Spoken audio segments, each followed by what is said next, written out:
Thank you very much, Katerina, and good morning, everyone. Thank you so much for joining us this morning. My name is Kay Thompson-Barker from Sea Light Development, which is a business I set up just over 6 years ago now. And we work with leaders, managers, and teams to build the behaviours and the culture that enables everyone to fulfil their potential. Whether that's coaching, training, team facilitation, we tailor all of that to the specific needs of those people and to align and drive the outcomes of that organisation. So we work in partnership with organisations across the arts and culture sector to do that. Previous to setting up Sea Light, I was head of people and culture at the Science Museum Group. I had responsibility for the breadth of HR and volunteering. And really the primary remit of that role at that time was about driving cultural change across the organisation in the way in which we engaged our people, all of our people, not just our employees, but our volunteers. And we really wanted to embed volunteering into the very fabric of the organisation. And starting at that point, just the early days of starting to make a shift towards social outcomes, social benefit and community engagement, rather than simply benefiting from the use of volunteers as a resource. So let's get on then. Today we're talking about rewriting the story of community engagement, which is really fitting actually, since we've got this movie and TV theme today, which I didn't know until we started. So it's going to link in really well to today's session when you think about the storyline of a film, the narrative of a TV show. So we'll really be able to put that into some practice today.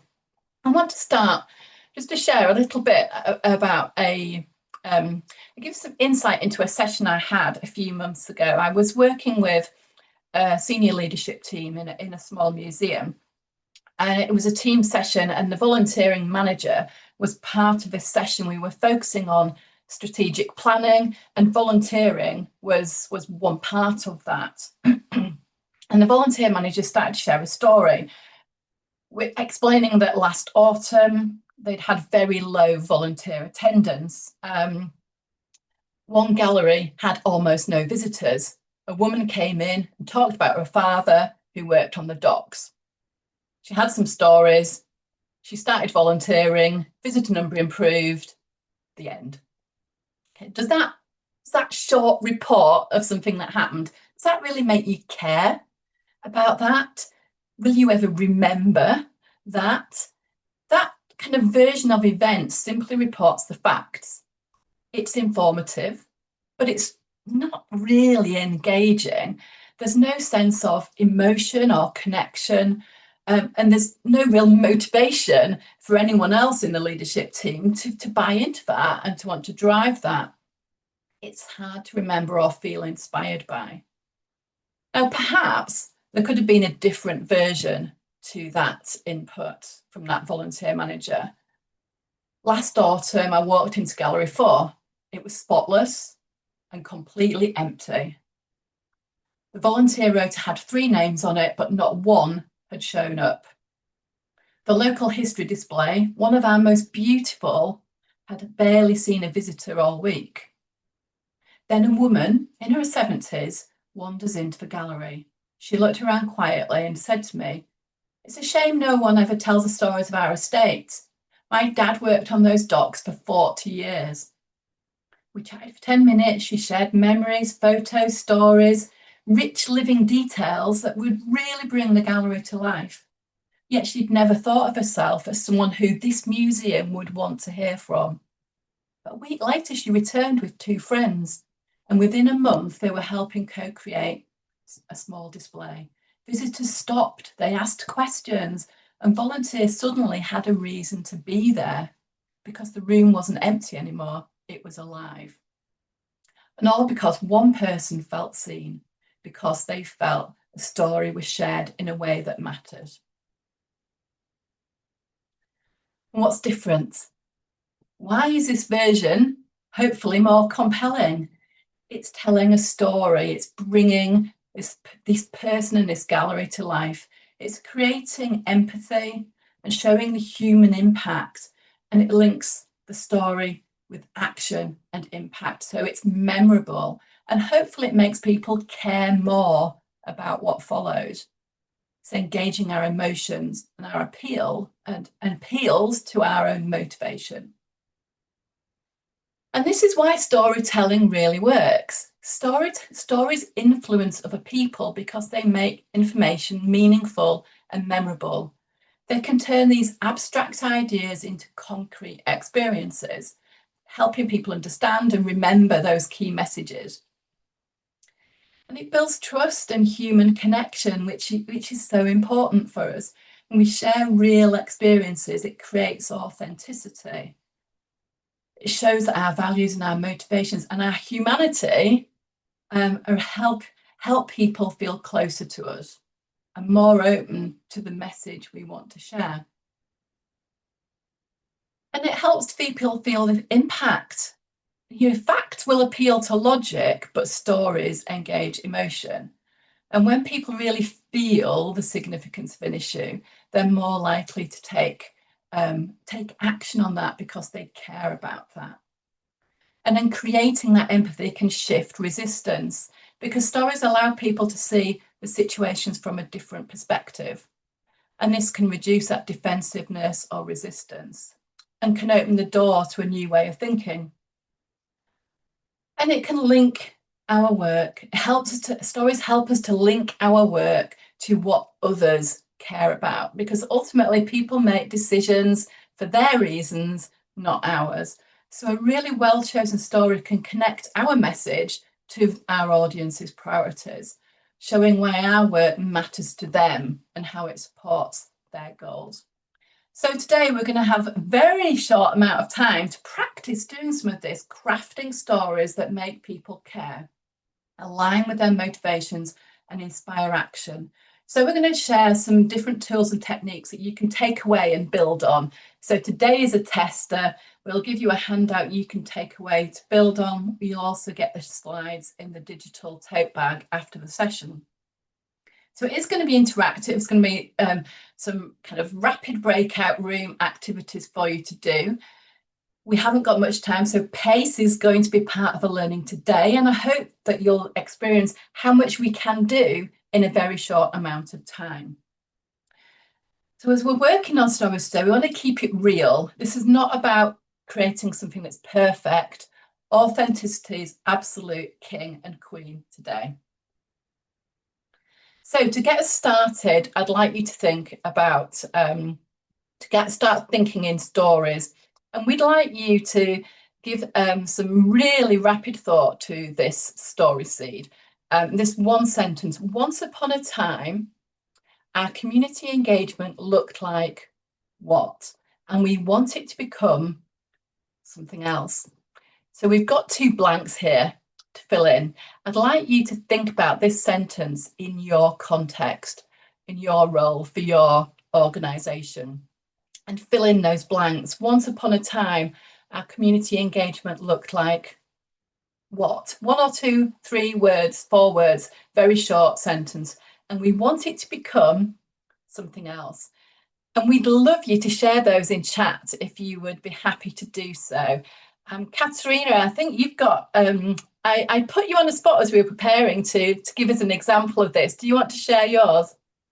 Yes, thank you, Kay. So because I work in V&A South Kensington, that still carries certain stereotype, my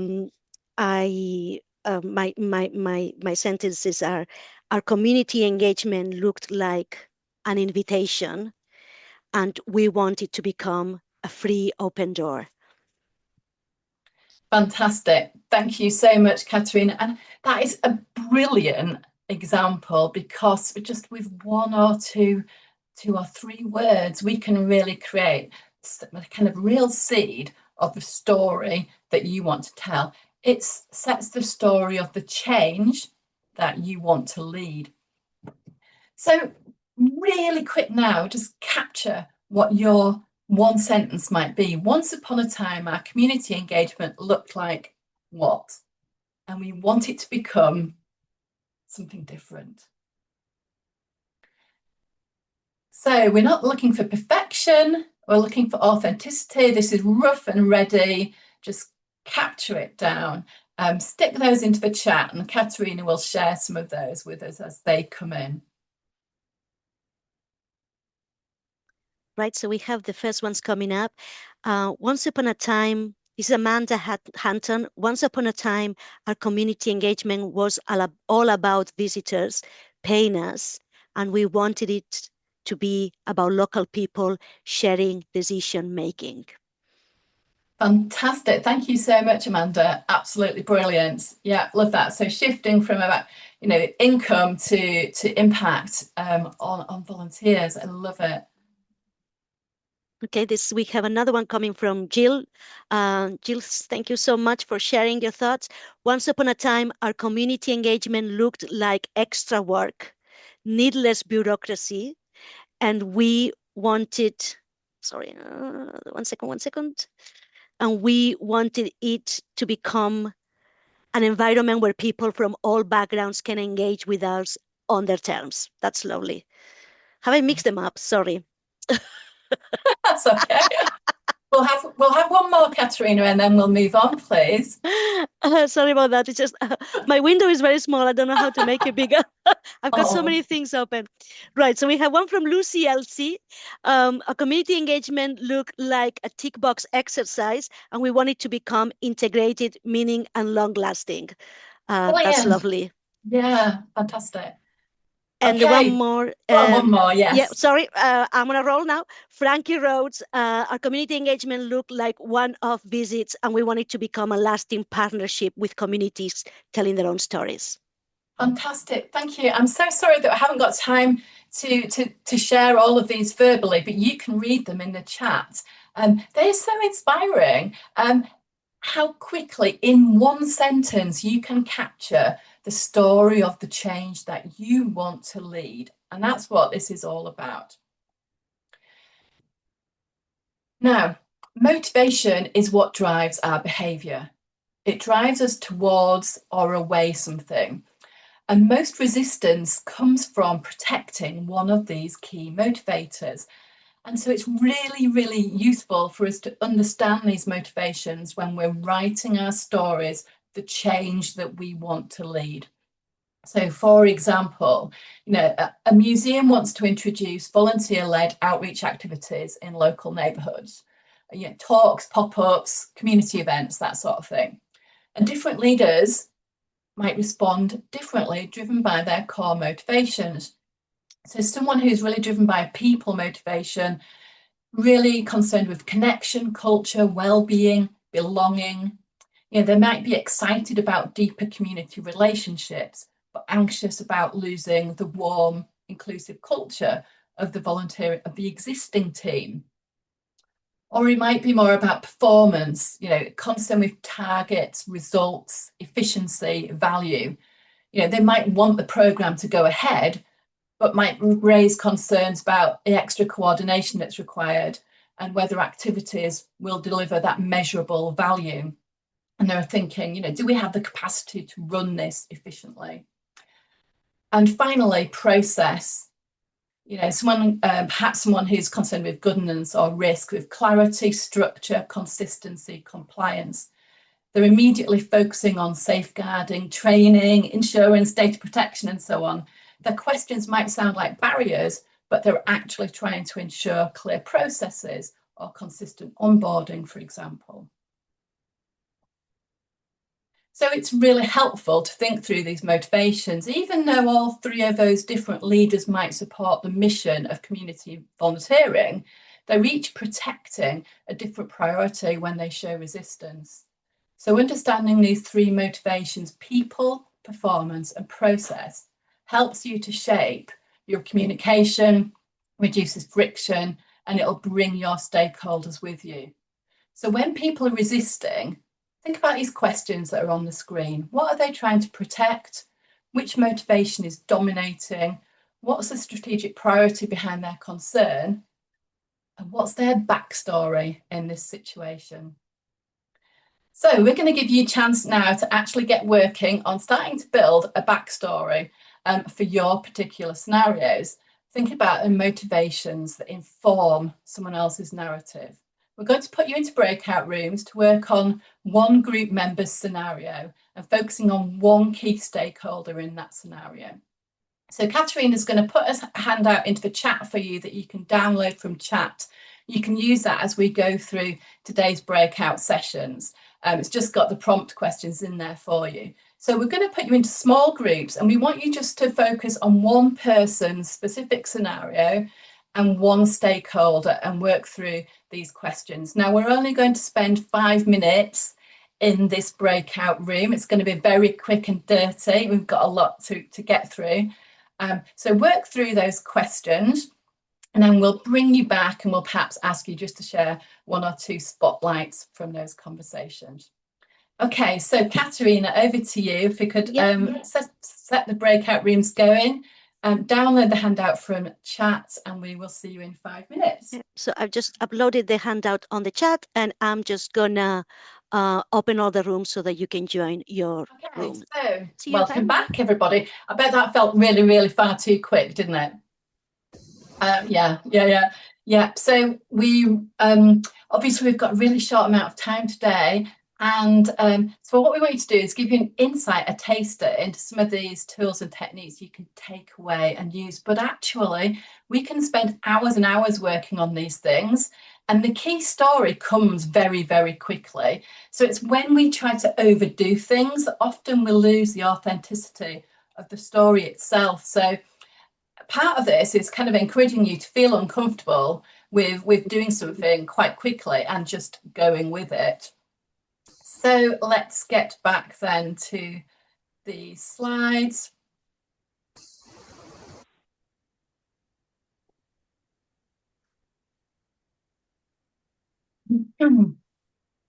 Okay, so building that backstory is thinking about, which individual stakeholders, which motivation is strongest, what might be really driving their resistance, and which of these organizational priorities is most important to them. What can we link?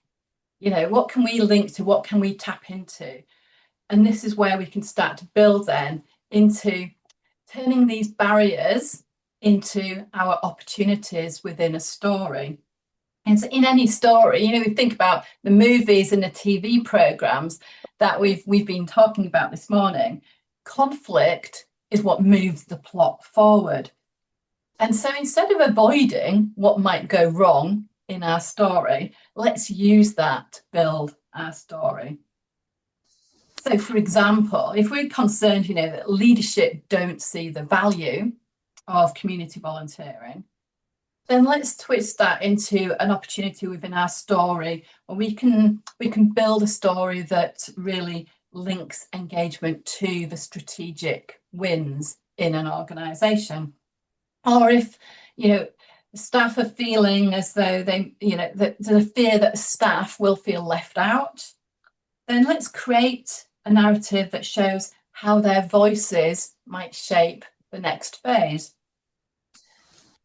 So what we'd like you to do in this next breakout is to focus on perhaps just one obstacle, one barrier in the scenario you've been focusing on. So we're going to put you back into the same breakout rooms, same scenario, same stakeholder. What could be, there will be a long list of things that could get in the way of what you want to achieve, a long list of barriers, but focus on 1 or 2.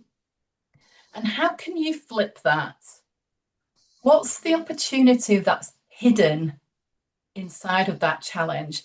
And how can that become part of your change narrative, part of this story, this movie script that you're writing? So we're going to put you back into breakout rooms, 5 minutes again. Focus on perhaps 1 or 2, no more than 3 key things that could make your initiative fail. And then flip each one as a group, flip each one. What's the story opportunity that's hidden there? How are you going to build this into your narrative? So So, Katerina, if we could put people back into the same breakout rooms, that Yeah. would be Okay, here we fantastic. go. See you in 5 minutes.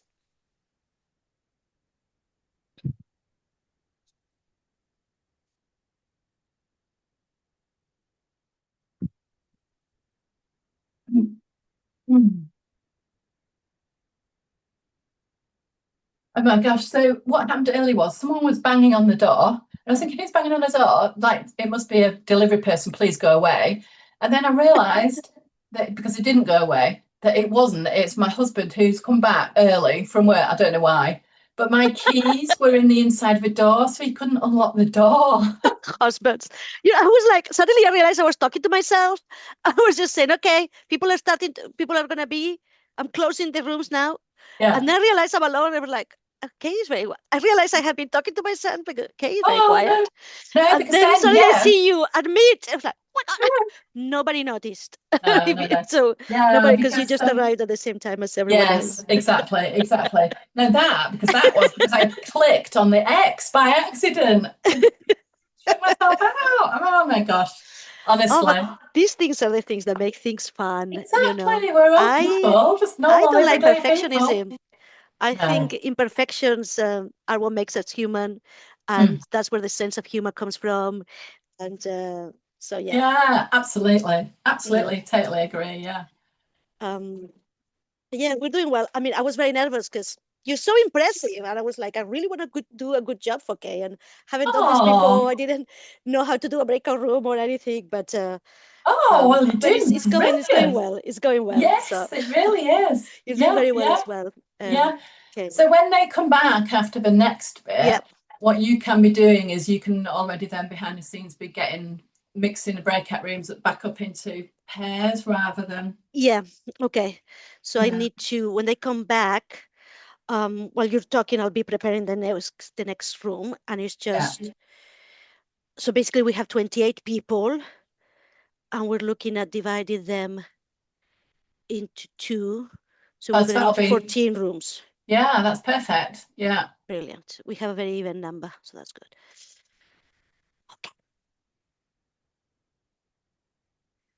Okay. We're halfway through. Yeah. Do you know how many minutes you'll want for the pairs in total? Um Is it 4 minutes to prep, 1 minute to pitch, 6 minutes? Two for feedback? just prep 1 minute 5. 7 minutes will do.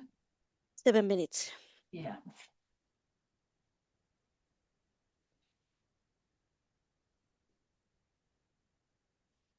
Okay. And then, because you want to be finishing at 11:05. No, so basically, you want to be finished at 11:10. So I'll Yeah. send you a message at 11:05. Yeah. Okay. Yeah. See, I've got yeah. I'm terrible. Uh, This doesn't suit my skills at all because I'm normally a very bad time managing.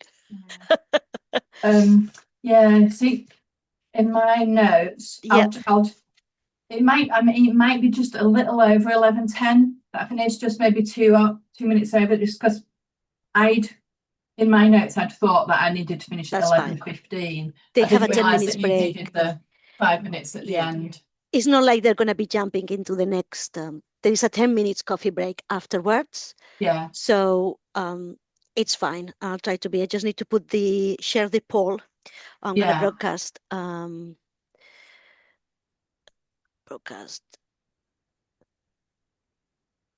1 minute left. I It hear won't take myself. them 5 minutes to do the poll, will it? So the feedback No, poll. no. It's the poll, and it's going to be fine. I don't need just sharing the links to the next thing and just telling them what they're gonna. Yeah, it's fine. Okay, Yeah. Okay. don't you worry. Okay. We've got this. We've got this. We've got this. Okay, so we have 10 seconds. I'm going to have a sip of water.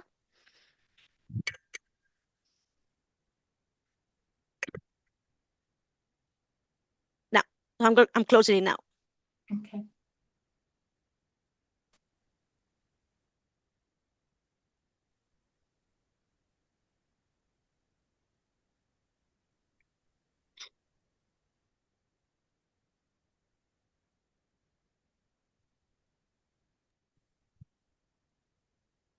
Hi, everyone. Welcome back. Welcome back, everybody. So again, I expect that was really quite challenging from a time perspective. But if you're able to focus on just one or two key barriers and start to think about how you could flip those and build those into your narrative, then you've already made really great progress. And I hope you've also experienced the benefit of having, two or three other people to chat about that with, how helpful it can be to get a different perspective when you're trying to flip some of these challenges, thinking about these from a different perspective. So the key message here is build these into the story of your change. So let's move on.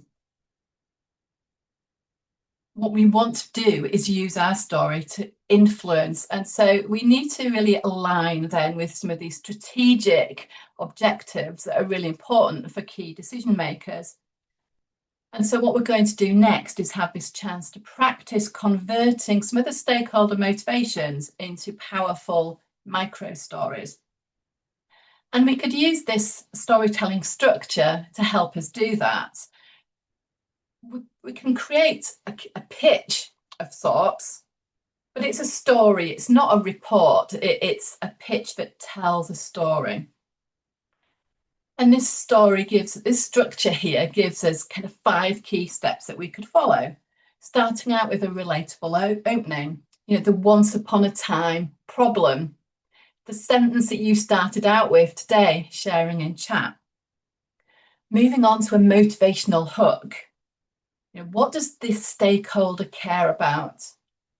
And at the moment, we're thinking about tailoring our story to individual stakeholders. Perhaps when we've more likely got a group of stakeholders, we might want to be covering off more than one motivation. We might want to be making sure we cover off all 3 key motivations. But for ease today, let's focus on one. We want to make a strategic link to explain how community engagement will support the organisational priorities. Moving on with a really short but vivid example, a real micro story, and ending with a clear call to action. So perhaps, for example, we had a head of collections care who's very process motivated. Their strategic priorities might be around governance, quality assurance, maintaining museum standards. Our pitch might go along the lines of, right now, community members are really keen to contribute, but we often lose their enthusiasm because they don't have a clear framework for how they can get involved safely and effectively. I know that protecting standards and managing risk are absolutely central to your role. So what I'm proposing is a structured community co-creation framework where volunteers contribute ideas that are curated and approved by your team so that accuracy standards stay fully protected. We piloted this last year in a small workshop and it produced stronger interpretation because the stories were more authentic. Would you be open to co-designing the framework with me so the process works smoothly for everyone? So that's actually quite a lengthy story. Your story could be much shorter than that. The shorter, the clearer, the more concise beats lengthy facts, which gives too much information for us to overload. Follow this structure. Perhaps it's 5 sentences that create this pitch to really engage your stakeholders. So back to breakout rooms, but this time we're going to put you into pairs. And we want you to create a 30-second pitch tailored to one of your stakeholders, to your scenario, to follow this story structure, just 5 sentences. We're going to give you, very precisely, 4 minutes just to sit and prepare in your breakout room, but sit and prepare your pitch, 5 sentences. Doesn't need to be perfect, just authentic, come straight from the heart, rough and ready. Then 30 seconds each. Say, share your pitch to that other person. 30 seconds each, that's all. And after that, 1 minute each just to give some feedback. There's some feedback prompts in the handout if you want to use them. So very quick, high pace here. Prepare for 4 minutes, 30-minute pitch each, a bit of brief feedback. Okay, won't be perfect. We don't want perfect, we want authentic. Okay, so Katerina's going to put you back into the breakout rooms. Have fun with this, and I realise it might take you a little out of your comfort zone. Have fun and see what comes out of it. Just to say, we had someone finishing early, so one of the rooms will have 3 people instead of a pair. Right, so I'm gonna put you into rooms and see you in 5 minutes. No, 5 minutes, no, 7 minutes.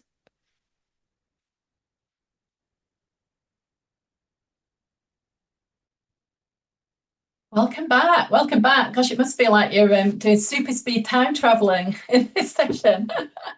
We just throw you out and throw you back in again.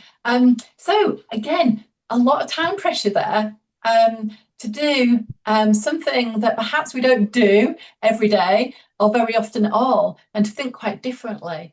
But I wonder how valuable it is for us to actually use this kind of time pressure for ourselves when we're working, to put ourselves under that pressure to say, right, in 10 minutes, you know, more generous than we've given you, what can I get down? What can I capture about this story that I want to tell?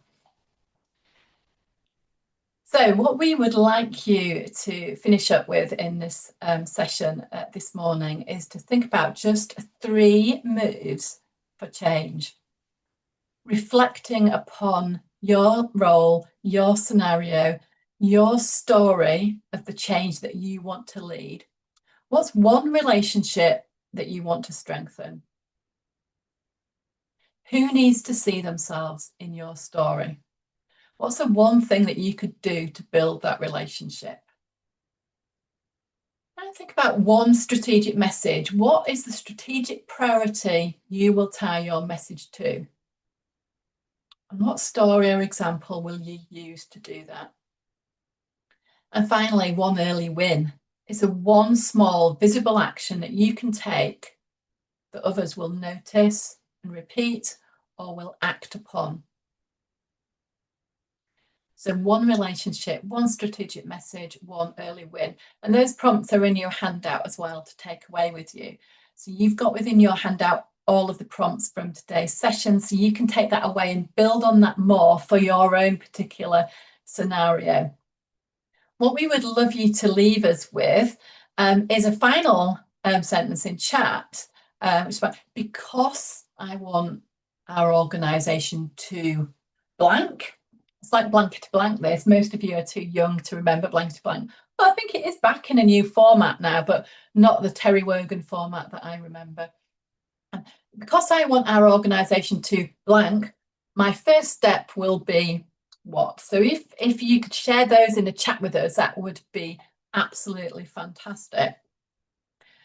And to wrap up, we would love you to give us some feedback. And so Katerina will be sharing a poll that will get some feedback on this session for us, which is really, really useful. We hope that you now got some tips, tools, techniques to start planning and acting on how you can influence more through stories, focusing on motivation and strategic links. These small stories really can create big shifts. So I wish you well with that. I'd love you to connect with us. The QR code on the screen is for my LinkedIn account. I'd love to connect with you all and keep in touch. If you've got questions you want to follow up, my email address is also on there. Please drop me an email. I'm really happy to set up a chat. We can chat further online. There's also a link on the screen that will take you back to the main room. Katerina, over to you for any final comments. Thank you so much, Kate. That was amazing. Um, I have shared the poll on the screen. If you can take the time to please complete it, it's really useful for us so that we can keep developing content that is relevant to you. And we finishing right in time. You have now 10 minutes coffee break, and the next workshops will be starting at 11:25. I have put in the chat and the Zoom links for the next workshop. So if you remember the workshop that you registered for, you can just take the link now. And but yeah, other than that, I hope you had a great time. I know I did, and hopefully see you again throughout the course of this conference throughout today and tomorrow. Thanks, everyone. Thanks very much, everyone. Have a great day and tomorrow as well.